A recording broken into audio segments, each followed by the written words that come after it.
Hi friends, எல்லாருக்கும் வணக்கம். இன்றைக்கி நான் நம்ம சேனலில் ஒரு பிரியாணி கத்திரிக்காய் தான் செய்ய போகிறோம். நாங்கள் ஒரு முஸ்லீம் கல்யாணத்துக்கு போயிருந்தோம். அங்கே ஒரு கத்திரிக்காய் வச்சாங்க. ரொம்ப சூப்பராக ரொம்ப நல்லா இருந்துச்சு.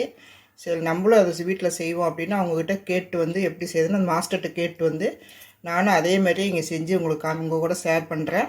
நீங்களே இதே மாதிரி செஞ்சு பாருங்கள். ரொம்ப நல்லா இருக்குது. இது பிரியாணிக்கு மட்டும் இல்லை, நம்ம சப்பாத்தி தோசைக்கு இப்படி கூட நம்ம வச்சு தொட்டுக்கலாம். நான் ஒரு 1/4 கிலோ கத்திரிக்காயை இப்படி கட் பண்ணி நான் போட்டு வச்சுருக்கிறேன். ஒரு 4ஆக கட் பண்ணி இந்த மாதிரி கட் பண்ணி போட்டு வச்சுக்கிறேன். உள்ளே சொத்தையெல்லாம் இருக்கா என்னன்ட்டு பார்த்துக்கோங்க. அதுக்கு தாளிக்கிறதுக்கு ஒரு பெரிய வெங்காயம் கட் பண்ணி வச்சுருக்கிறேன். ஒரு சின்ன சைஸ் 2 தக்காளி கட் பண்ணி வச்சுக்கிறேன். 2 பச்சை மிளகா, கொஞ்சம் கருவேப்பிலை. வறுக்கிறதுக்கு 2 டேபிள் ஸ்பூன் நடக்கடலை, வறுத்த வேர்க்கடலை தான் வச்சுக்கிறேன். இது கூட கொஞ்சமாக வெள்ளையில் இருந்தாலும் போட்டுக்கலாம், இல்லை கருப்பில் இருந்தாலும் போட்டுக்கலாம். நம்மக்கிட்ட என்ன இருக்கோ அதை போட்டுக்கலாம். இது ஒரு 1.5 டேபிள் ஸ்பூனு, 1 ஸ்பூன் கசகசா. இதுதான். இது வறுத்து நம்ம நைஸாக பேஸ்ட் மாதிரி அரைச்சிக்கணும்.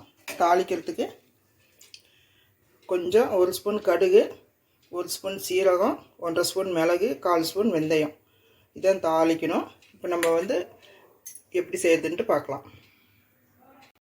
இப்போ நான் ஒரு கடாய் வச்சுருக்கிறேன். ஸ்டவ் பற்ற வச்சுக்கலாம்.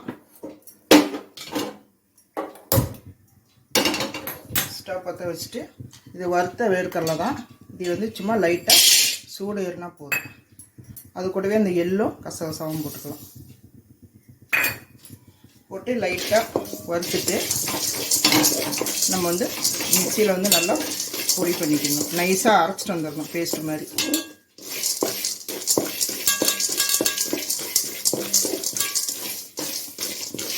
இந்த அளவுக்கு சூடு ஏறினா போதும். நம்ம மிக்சியில் போட்டு அரைச்சிட்டு அடுத்து எண்ணெய் ஊற்றி அந்த கத்திரிக்காயை நம்ம நல்லா எண்ணெயிலேயே ஃப்ரை பண்ணி எடுக்கணும். இப்போ நான் அது வறுத்ததெல்லாம் ஒரு மிக்சியில் போட்டிருக்கிறேன். இது கொஞ்சம் ஆறுனதுக்கப்புறம் தண்ணி ஊற்றி நல்லா பேஸ்ட்டாட்டம் அரைச்சிக்கலாம். இப்போ நல்லெண்ணெய் கொஞ்சம் அந்த கத்திரிக்காயெல்லாம் எண்ணெயில் பொரித்து எடுக்கணும். அதுக்காக நல்லெண்ணெய் கொஞ்சம் ஊற்றிருக்கிறேன். இதுக்கு நல்லெண்ணெய் யூஸ் பண்ணிங்கன்னா ரொம்ப நல்லாயிருக்கும். இப்போ எண்ணெய் காஞ்சதுக்கப்புறம் நம்ம கத்திரிக்காய் போட்டு நல்ல எண்ணெயிலேயே ஃப்ரை பண்ணி எடுத்துக்கலாம்.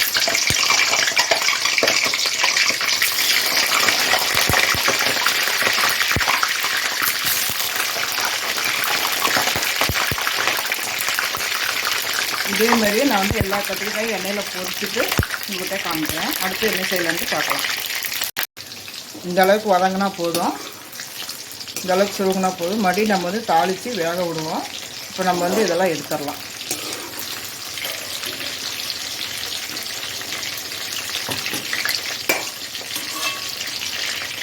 இதெல்லாம் நான் எடுத்துறேன்.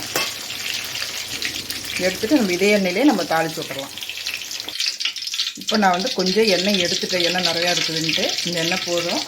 இதில் நம்ம இந்த கடுகு, சீரகம், மிளகு, வெந்தயம் இதை நம்ம போட்டுடலாம்.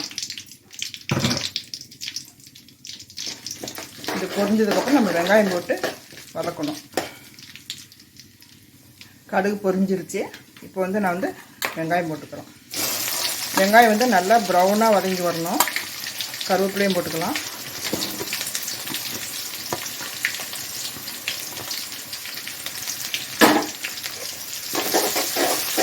வெங்காயம் நல்லா ப்ரௌனாக வதங்கி வந்ததுக்கப்புறம் இஞ்சி பூண்டு பேஸ்ட்டெல்லாம் போடணும்.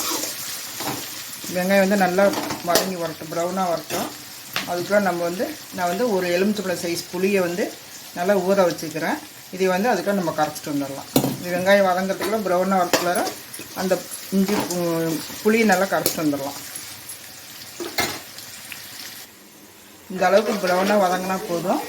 இப்போ இதில் 1 ஸ்பூன் இஞ்சி பூண்டு பேஸ்ட் போட்டுக்கலாம். 1 ஸ்பூன் தான் போடுறேன். இஞ்சி பூண்டு பேஸ்ட் போட்டதுக்கப்புறம் நான் ஒரு 1/2 ஸ்பூன் மஞ்சத்தூள், சின்ன ஸ்பூனில் 2 ஸ்பூன் மிளகாத்தூள், 3 ஸ்பூன் தனியாத்தூள் எடுத்து வச்சுக்கிறேன். இதை இந்த எண்ணெயிலே போட்டுக்கலாம்.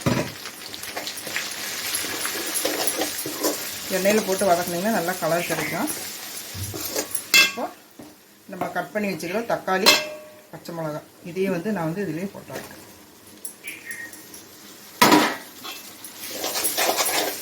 அடுத்து சிம்மில் வச்சுட்டு போடுங்க, இல்லைன்னா எல்லாம் தீஞ்சிடும். இது நல்லா ஒரு நிமிஷம் வதங்கட்டும். அதுக்கப்புறம் நம்ம வந்து கத்திரிக்காய் போட்டுக்கலாம். இப்போ தக்காளி பாருங்கள் நல்லா வதங்கிடுச்சு. இப்போ நம்ம வந்து இந்த கத்திரிக்காயை போட்டுக்கலாம். வதக்கி வச்சுக்கிற கத்திரிக்காய் நல்லா ஒரு வதக்கிட்டு நம்ம கரைச்சி வச்சுக்கிறோம். அந்த புளியை ஊற்றிடலாம். ஒரு எலுமிச்சம்பழம் சைஸ் புளி கரைச்சி வச்சுக்கிறோம்ல, அதை நம்ம ஊற்றிடலாம். இதுக்கு நம்ம தேவையான அளவு உப்பு போட்டுக்கலாம். ஏற்கனவே கொஞ்சம் தக்காளி வதங்க நான் போட்டிருக்கிறேன், பார்த்து போடுங்க.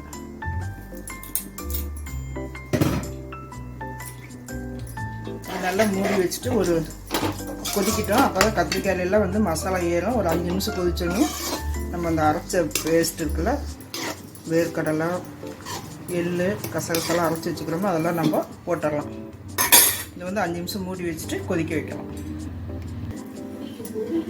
இப்போ 5 நிமிஷமாக நல்லா கொதிச்சுட்டு இருக்குது. இப்போ நம்ம வந்து இந்த அரைச்சி வச்சுக்கிற இந்த பேஸ்ட்டை உள்ளே ஊற்றிடலாம்.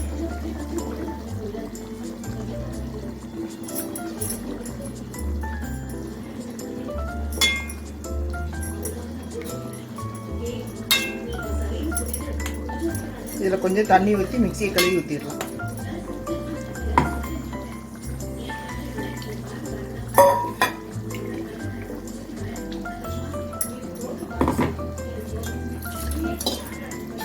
இப்போ இது வந்து நல்லா ஒரு 5 நிமிஷம், அதுக்கு மேலே ஒரு 7-8 நிமிஷம் நல்லா கொதிக்கிட்டோம். கொஞ்சம் நல்லா கெட்டியானதுக்கப்புறம் நம்ம இதை வந்து ஆஃப் பண்ணிடலாம். ஏன்னா கத்திரிக்காயை நம்ம வதக்கி தான் போட்டிருக்கிறோம். வெங்காயமும் நல்லா வதக்கிட்டோம்.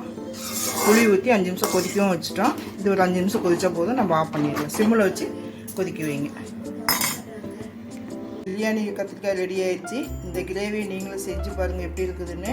இது வந்து இட்லி தோசைக்கு கூட நல்லா இருக்குது, சப்பாத்திக்கும் ரொம்ப நல்லா இருக்குது, சாப்பாட்டுக்கும் நம்ம பிணைஞ்சி சாப்பிட்லாம்.